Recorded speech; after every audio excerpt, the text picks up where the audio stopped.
In this video, we're going to discuss section 3.2, the association between two quantitative variables. And so in the last section, we talked about the association between two categorical variables. We're going to move to two quantitative variables.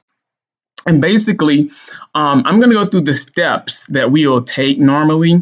This is more of a longer process because quantitative data are a little bit more sensitive. And so we're going to go through some steps that we'll usually take in order to help analyze through quantitative data. Okay. Remember, we're talking about association, which is another word that we could use for association, again, is relationship. And so if I want to know the relationship between two variables, I'm going to follow these steps here. The first couple of steps are kind of descriptive, right? So we're going to capture the descriptive statistics, which means we're going to create graphs and numerical summaries of the two variables. I'm going to run out of space here. And so the type of graphs that we'll usually use, and I'm going to do this for both variables separately first so that I can see if I can find anything or notice anything in my data. And so for quantitative variables, we know we can use a histogram, and we know that we can also use, let's say, a box plot. Both of those are two examples of quantitative data graphical displays. We can also, for numerical summaries, we can use the mean to get the center of the data. We can use the standard deviation. I'm just going to abbreviate that with the symbol, which is S. And then we can also get the five number summary, which includes the minimum value in that data set, Q1, Q2, which is the same thing as your median, Q3, and your max, right? And so those are some of the general, these are actually some descriptive statistics. We can also get a measure of the interquartile range now that we know what that means. And that can help us decide, basically, get a feel for the data, and also it can help us find what we call outliers, right? And so we talked about outliers are those extreme values before. One of the things about analyzing quantitative variables is that outliers are very dangerous. They can really mess up our analysis, and we may draw incorrect conclusions if we analyze the data with outliers there. And so one of the things we want to do is basically look at these graphical displays and these numerical summaries to identify outliers. Once we do that, we can go up to step 2 to sort of analyze the data together, okay? And basically, we're going to use another graphical display called a scatter plot. To examine the association between the two quantitative variables, right? And so since we have two numerical or quantitative variables, we're going to go back to sort of algebra and think about our x and our y plane, our rectangular coordinate system. And so on our x-axis, we're going to put one of the variables. Usually it's the explanatory variable. We usually put that on our x-axis, and on our y-axis, we usually put the response variable. Of course, when we have two variables that relate to each other, we can classify them as an ordered pair. And of course, your input value would be your explanatory variable. Your output value would be your response variable, right? Independent and dependent variable. Once we get those together, we can plot points in our coordinate plane. And we basically want to identify the relationship. And so I have two examples of some scatter plots here. This is just made up data. Remember, your x-axis is your horizontal axis and your y-axis is your vertical axis. And notice that in this first example here, we do see an association, right? It looks like there's sort of a linear association here, right? What I want to really identify right now is that the graph is basically increasing. The set of points start low, and then as I go to the right of my graph, the general direction of my points are going up, right? In this case, we have what we call a positive association. All right. And basically that means as your, whatever your variable is, your explanatory variable. So as x increases, so does y. Okay. And in general, we have a general pattern where our data points are going upward. In the second graph here, of course, we have our x and our y axis again. We have this opposite scenario here. We have a discernible pattern of our points. And in general, as our x increases, that means as we go to the right on our graph here, y, whatever our response variable is, decreases. They're going down. And when that's the case, we call that a negative association.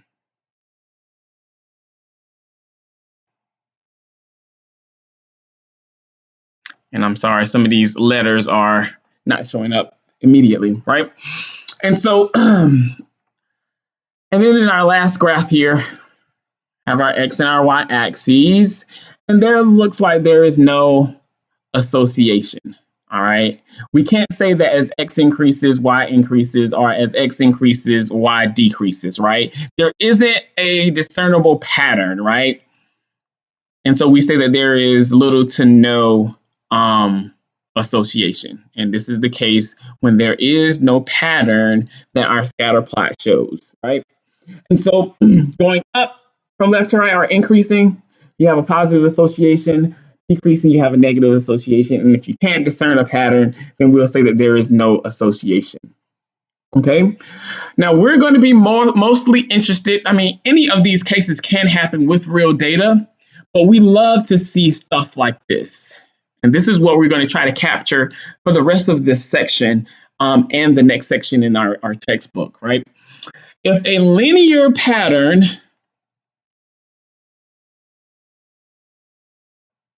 now, it may show up as an oval on our actual graph of our scatter plots because we're going to be working with real data, but we like to see linear pattern. And we'll say if a linear pattern is present in the scatter plot, what we do is we calculate the correlation coefficient. We use the variable R. So this is another descriptive statistic. It's specific to data that we analyze that involves two quantitative variables, but it basically measures the strength. So it measures two things: strength, how strong or how weak, and direction, positive or negative, the linear relationship between your two variables are. This values ranges, or this coefficient ranges in values from -1 to 1, okay? The closer the absolute value that correlation coefficient is to 0, the weaker the linear relationship. In fact, if the correlation coefficient is 0, we say that there is no linear relationship, okay? The closer the absolute value of one of R is to 1, the stronger the linear relationship, okay? So the strength comes from the magnitude of the actual correlation coefficient, either positive or negative. And then the positive or negative sign tells the direction, whether it's a positive association or a negative association. And sometimes instead of using the word association, you'll see people use correlation. There's a strong correlation, a strong positive correlation, or a negative correlation. Okay, so another word for association can be correlation, coming from the name correlation coefficient, or you can say a positive relationship or a negative relationship. So that's another synonym, relationship.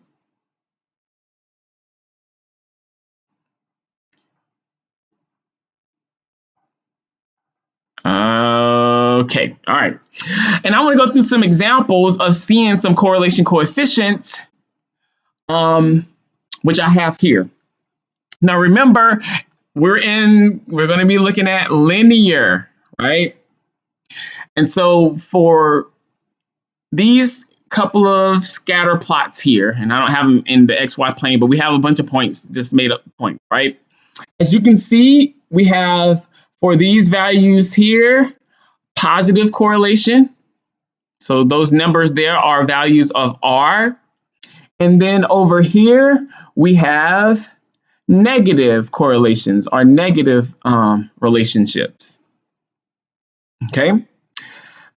Notice at -1, I have a perfect linear relationship. It's in the negative direction, right? Because it's going down from left to right. And here I have a very strong positive correlation or linear relationship because that's a straight line, right? As I get closer to the inside here, since I'm going up from left to right, that's 0.8. That's still a pretty good linear relationship. And this is pretty strong still. All right. I get a similar thing when I look at -0.8, but it's going down from left to right. All right. I will say that these two are strong linear relationships. They're strong. Okay. These two here, strong.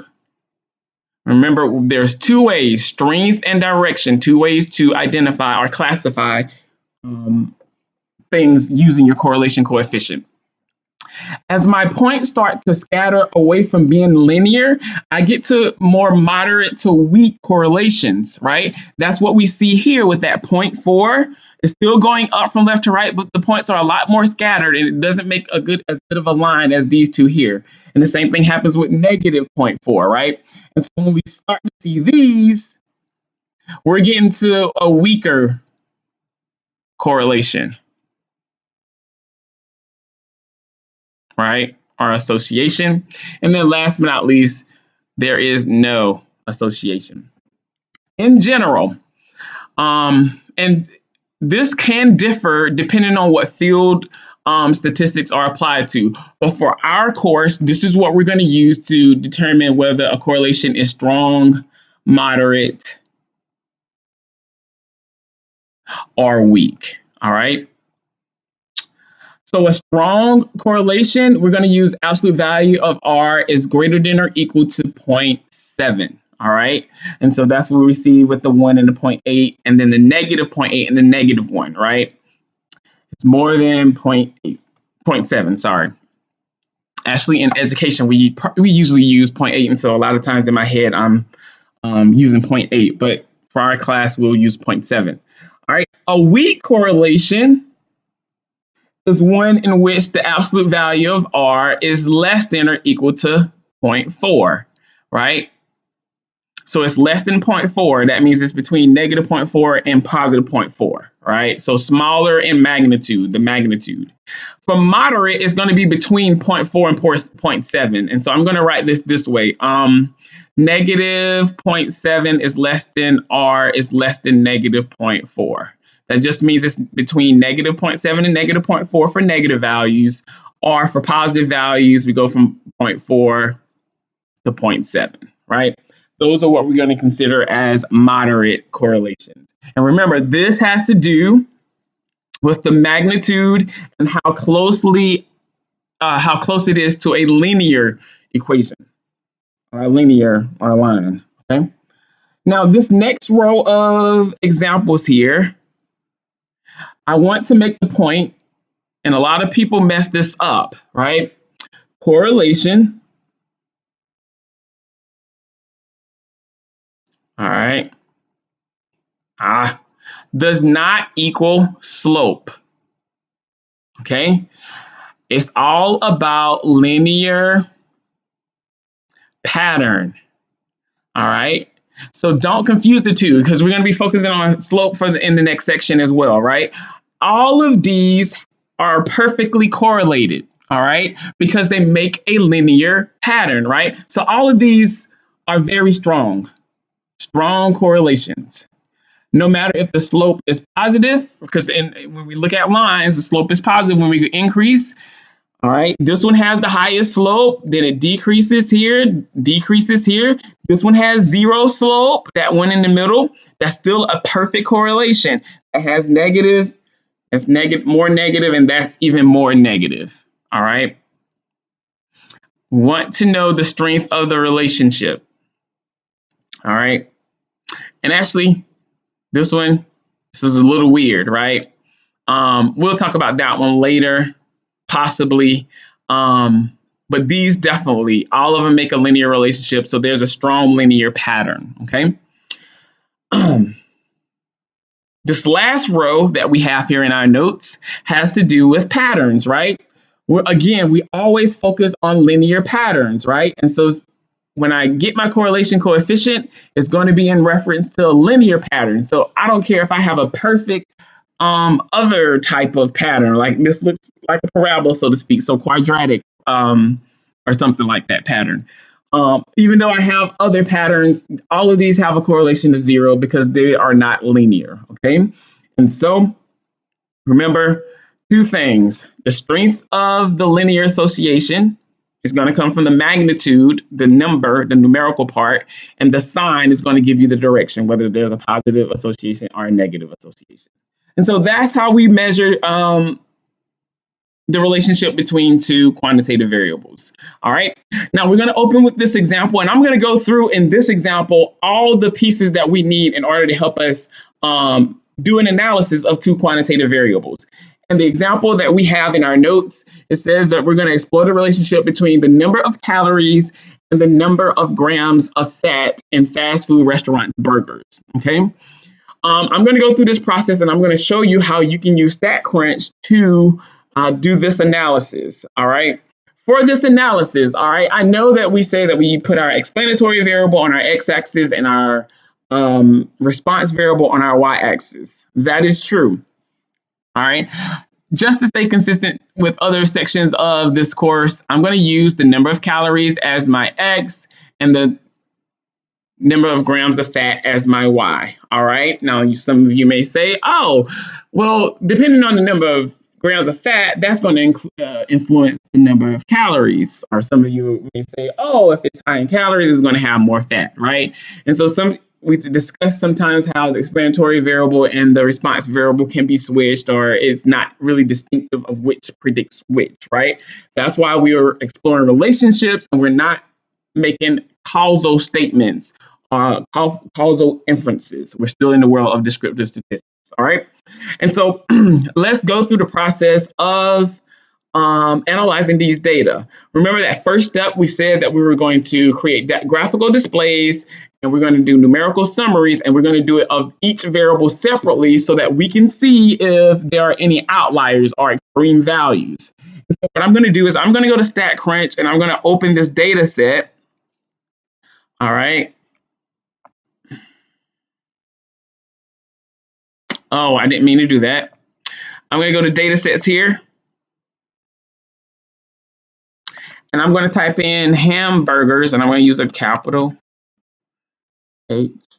And let's see if something comes up. Okay. So I'm going to actually put some more in there. All right. There we go. I want to open this data set here. Hamburgers, McDonald's, Burger King, Hardee's, right? I'm going to open that in StatCrunch, and you can see you have your burgers, your restaurant, your burgers, and you have some quantitative data here. We're going to focus on calories and total fat.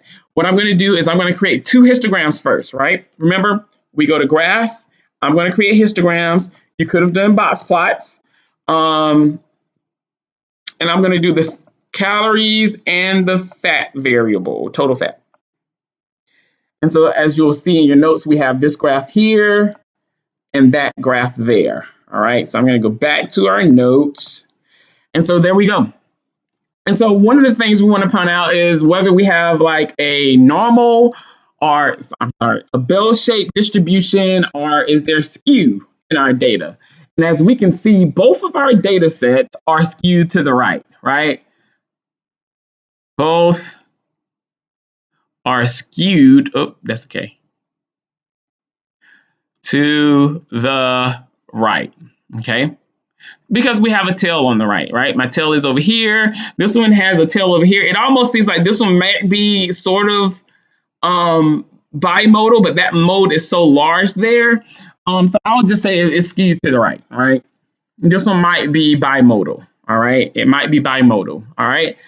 I'm going to also try to see if I can tell whether there is an outlier in the data set, right? And so because this is skewed to the right and I have this here, doesn't necessarily look like there is a value that's necessarily far from all of the others, right? So I don't see any, okay, I meant to say don't see any outliers. I know I wrote out no. And so for me to verify that, I can look at my numerical summary, right? And so I have a numerical summary here. I'm going to go back to StatCrunch and let's do the numerical summaries for the two numerical variables, right? So I'm going to here to stat, we're going to here to summary stats, and I'm going to go to columns, okay? I'm going to select my two variables. And right now it has the sample size, the mean, the variance, standard deviation. It has standard error. We're not going to talk about that in this course. Median, range. Oh, we have stuff related to our 5-number summary. What I'm going to do is I'm going to show you something. Oh, there's the IQR. I'm going to add that. All right. And we'll see that we have the IQR. And remember, you can control and click on the one you want to add. And I'm going to go to compute. All right. And so I have these numbers. I hope it's the same as what we did on the paper. Yes, we have those same values. And I have my IQR is 515 and my IQR for fat is 40, right? Remember, these distributions were skewed to the right. They weren't normal, right? And so if they were normal, what we can do is we could add 3 standard deviations to go above the mean and 3 standard deviations to go below the mean in order for us to determine whether we have outliers, right? So I would do 3 times this 308 point whatever, and I would add that to the mean. And if there were a value that was larger than that, then I'd say, oh, we might have some outliers, right? Or I would go here and I'll do 3 times my standard deviation here. I would add that to my mean, and if any value was larger than that, I say that could be a potential outlier. Also, I can do my mean minus the 3 standard deviations for both of these cases, and that can help us find an outlier, right? But our distributions aren't normal, right? And so usually when our distributions aren't normal, we can use the interquartile range by going 1.5 times the interquartile range. You should look in your notes at the end of chapter 2, you will see that we went through that example in order to help us identify outliers, right? And so, for instance, I'm going to do this one since this is a small number. IQR here is 40. So I will multiply 1.5 times 40, and I see, right? And so remember, we always compare it to Q1 and Q3. So if I take that 1.5 times the IQR, which was 60, I add that to 66, right? 60 plus 60 is 126. So if there were any values in my data set larger than 126, I would classify that as an outlier. Now look, I can see my maximum value here, which is 108. There is no outlier because 108 is the highest value in my data set. I would subtract 60 from Q1. Well, if I subtract 60 from 26, I'm going to get a negative value, and my total fat is not going to be negative, right? So I know I don't have any outliers on my lower end, and so my min of 19 is 5, right? And so that's just a way that we can check for outliers. So just as I've seen in the graphs of my data, these numbers kind of verify that there are no outliers also, okay? And so once we know that we don't have outliers, we'll continue with the next step of the analysis, which is to create a scatter plot, right? And so I'm going to go back to StatCrunch so that you'll see how to create a scatter plot. Again, this is a graph. And so if you see here, if I go to this here, scatter plot, I'm going to select calories for my X, total fat for my Y, and I'm just going to leave everything else the same. All right. I'm going to go to compute, and I have my scatter plot here. And as you will see, it is the same scatter plot that we have in our notes. And so from the scatter plot, we can make some observations, right? One of the observations that we can make is that there appears to be a strong, right? We say strong because that's a pretty well-defined line, right? There's a strong linear association. All right.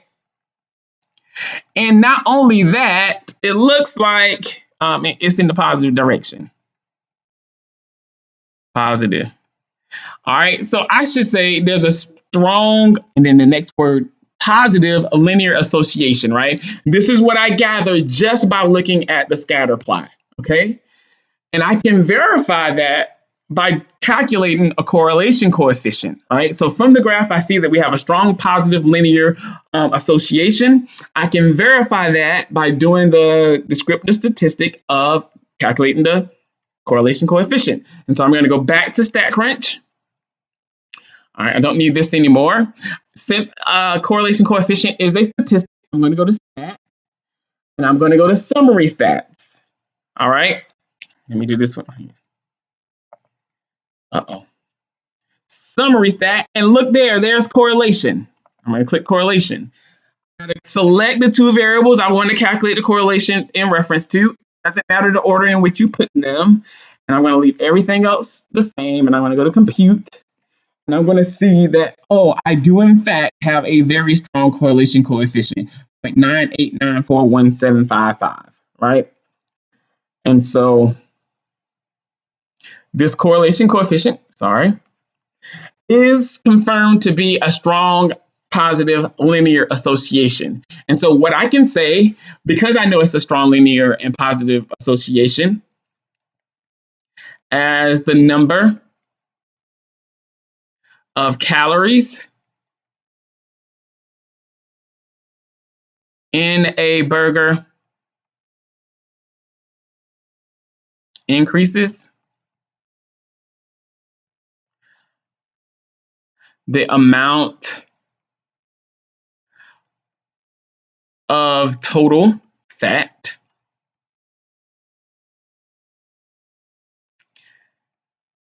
in the burger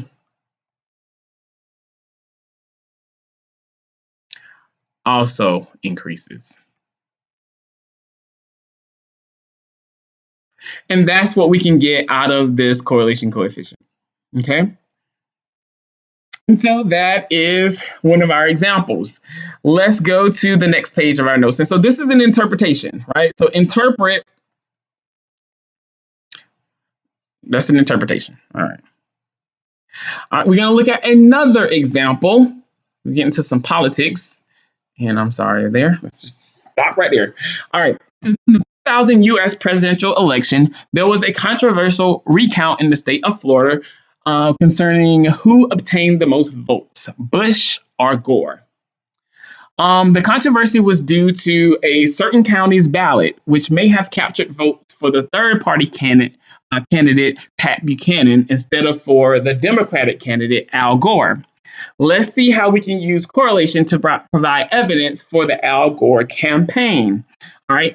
So for this example, I'm not going to go through all of the steps in StatCrunch of obtaining this stuff. I actually couldn't find the data in StatCrunch. I have to dig a little deeper. But you would go through those same steps that I went through above for the previous example. All right. So remember, in step one, we do a histogram or some graphical display for each of our quantitative variables. And so we're going to pretend like we've already done that. And voila, we have our graph. All right. Oh, this data, this is some interesting data, is highly skewed. Okay. So there's a bunch of counties, and these are the vote amounts for each of the candidates in those counties. Okay. And so we can see that a lot of the counties had a little bit of people who voted. It might not be counties, it might be like precincts or whatever. But there might be some outliers here, right? These are highly skewed to the right. And if I look, this is an obvious, very obvious outlier.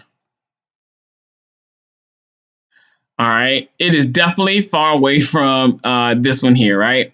And since these are very low values, and this is counting about 10, all right. So these are probably precincts. I don't know. May have some possible outliers out here. Okay. And so this is concerning, right? Because what we're going to see is that sometimes when we have these outliers here, some things are going to get a little screwed up for us. All right. And so I think I have some outliers. Let's go to some numerical summaries. I don't have the IQR here. But since these are highly skewed, I mean, you can look at the mean or whatever, but I would definitely try to look at the IQR and do the 1.5 times the IQR and add and subtract that from your min and your max. All right. And I can pretty much see my IQR is about 4,000, give or take. I multiply that by 1.5. I'm definitely going to have a potential outlier here, possibly. But this 285 minus 465, if I subtract that, it's about 230 something. Multiply that by 1.5. I am not going to get to 3,411, right? So this sample here definitely has an outlier for the Buchanan one, all right?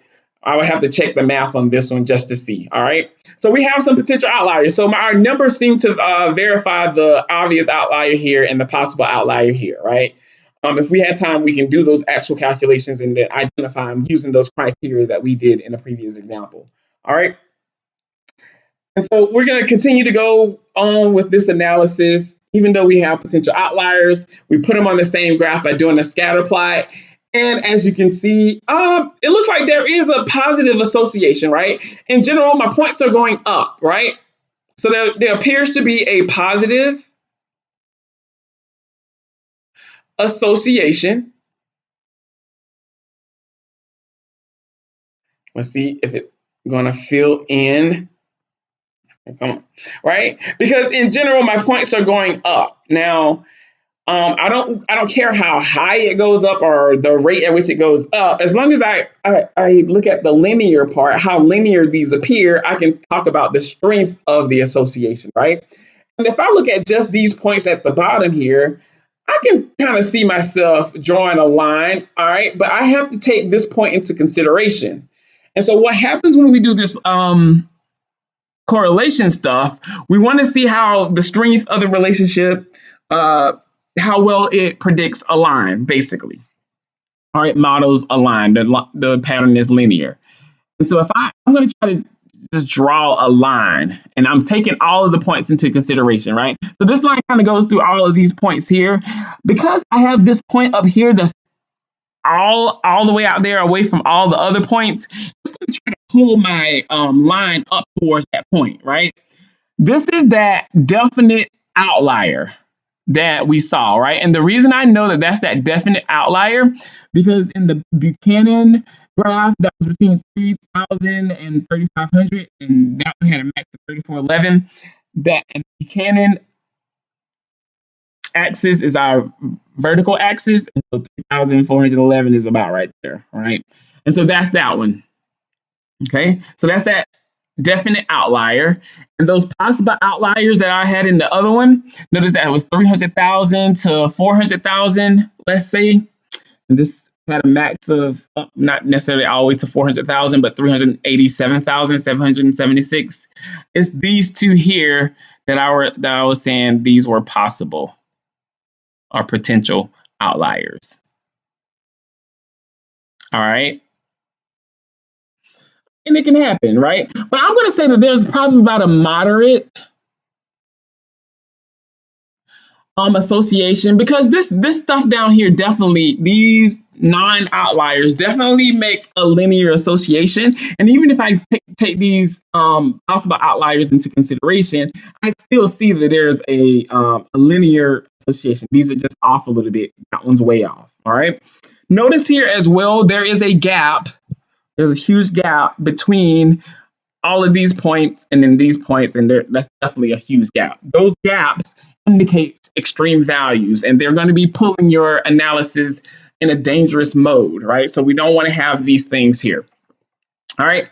But I do have a positive moderate relationship, and so that's what I can gather from the graph. Now, we want to verify that always, right? And so this isn't necessarily my final answer here, positive moderate association or relationship. I'm going to go through the process of calculating the correlation coefficient. And when I look at that, my correlation coefficient, 0.69. That is almost strong. We said that 7.7 would be a strong correlation, right? So we have a positive, moderate to strong linear association here. All right. What I wanted to do is I want to remove this definite potential outlier or definite outlier that we have here. Let's say we remove that. Okay. I recalculated, so I moved that out of my data set. I recalculated my correlation coefficient without that outlier in there. And we ended up with a correlation of 0.748891. This is what is traditionally done in statistical analyses. Correlation coefficients, and what we're going to see in the next section, they're very, very sensitive to outliers. Outliers are going to make your line move away from most of the data.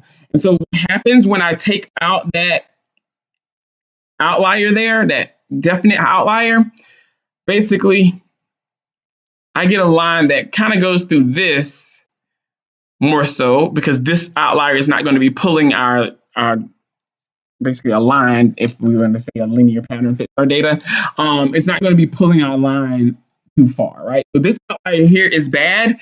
This outlier here, these potential outliers here aren't as bad because they're kind of close to the line, right? And so there are some outliers that are just gaps that may be far away from your other points when you think about the linear pattern. Those are definitely bad.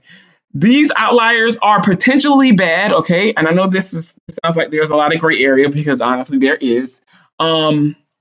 These outliers aren't that detrimental because they're not far away from what we would call the line of best fit, which is going to be the topic of the next section. And as you can see, once I took this one out, my correlation became definitely strong, right? So at this point, take out the outlier, we have a strong linear relationship. All right. And so what this does, all right, this kind of verifies or helps the Gore campaign out a little bit because what happened in this single county here was identified as an outlier, right? It doesn't fit the pattern of all of the other counties, right? It doesn't fit that linear, strong, positive linear relationship. And in fact, what happened was that county that created that outlier actually had different types of ballots compared to the other counties in Florida. And so this shows some evidence that, hey, something really is here because we have this outlier. And based off of our correlation, our relationship between the votes between Gore and Buchanan and the other locations, there might have been some errors with that ballot. If you remember the results, Bush still won the election. So I guess if we were to use this statistical analysis, it wouldn't have been enough to sway the decision to, well, I guess we did have a recount. So maybe it did sway some decisions. All right. I kind of don't remember now. But anyway, there we go. We have a strong linear relationship. In general, we can say that as the number of people who voted for Gore increased, in general, the number of people who voted for Buchanan also increased. But we had an outlier there. We can see that outliers definitely influence our outcomes. Our correlation jumped up 0.1, which is a lot when we took out that outlier. So beware. More of this story. Beware of outliers. All right. Bing. So last thing we're going to talk about. Very related, and I've been hitting on this a lot, especially in this last example when I drew those lines. Okay, correlations. Once we know that we have a strong positive or a strong negative, a strong correlation, it can even be moderate, but moderate to strong correlation, then what we can do is we can use we can create a line and we can predict the outcome variable by using our input variable or our explanatory variable, okay? And so we're going to just quickly jump into section 3.3 and we'll jump back in here when we get to class. But we have a review of linear equations. The most popular equation in math probably is your slope-intercept form of your equation of your line, which is given by the formula y equals mx plus b, right? Remember that m represents your slope and B represents your y-intercept. Okay. So remember, M represents it is a measure of how your line changes. A lot of people remember, oh, it's your change in y over your change in x. It's the measure of your steepness of your line, right? So it's a measure of how your line changes, and it's your change in your y for a 1 unit change in your x. So a change in your response for a 1 unit change in your explanatory. All right. Now in this case, we're going to use this for predictions. And so it's going to be important for us to consider something as an explanatory variable and as a response variable, all right, instead of interchanging it. So you're going to see some examples where it definitely makes sense. All right, and then your B is your vertical intercept or your y-intercept. It's your value of your output, your y, when your x or your input equals 0, right? And so these two here allow us to interpret this. So if you don't remember anything about lines, remember the slope represents your change in your y with a 1 unit increase in your x, and your vertical intercept or your y-intercept is the value of your output, your response variable, when your input or your explanatory variable is 0. All right. And so we're going to stop here and pick up here in class next time. So have a great one, and I'll see you in class. Uh-oh.